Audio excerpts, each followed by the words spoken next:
Hi, and welcome back to another episode of Budget Prepping. I'm your host, Dr. Matt.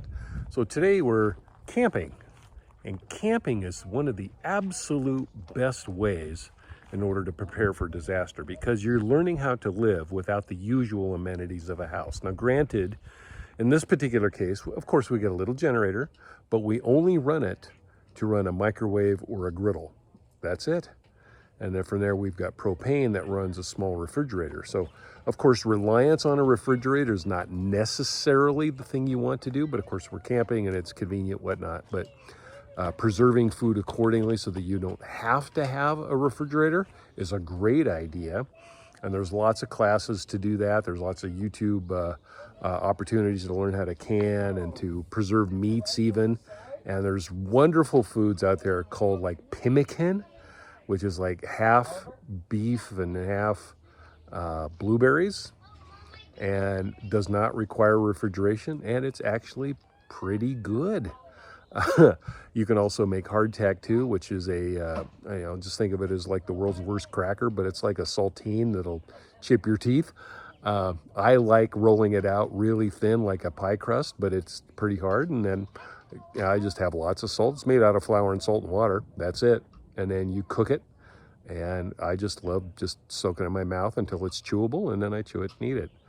But those are really fun things to do along as you prepare for that, because again, when you're doing camping, it can go out pretty well. And again, it's great practice to be able to do that.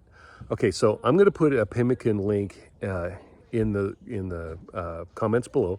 You can like and subscribe. That's a great help. You can also share. Tell your friends, relatives, and neighbors so that they can be able to take a look at that. And from there, just consider getting some experience some way, somehow. Now, for my bug out bag, I have another episode that talks about having a hammock. Of course, having a tent's a great thing.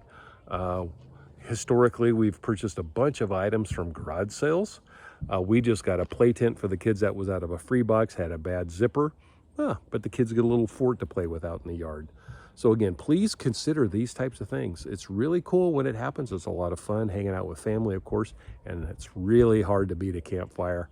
Right now, we're in the panhandle of Idaho, and it's really dry and crusty out. It's pretty cool. And we don't have need to haul wood. We just grab pine cones because they're free fuel everywhere. And which, by the way, pine cones, especially these are pretty good sized ones here. These guys are awesome when it comes to using your BioLite stove. In fact, they could actually be too big, but they're great when you're running your BioLite stove, which I have a link for. I'll put a link in for that below as well. So check it out. Camping is a great experience, and you can, for your budget, get a bunch of stuff at a garage sale. Give it a spin. We'll see you next episode. Bye.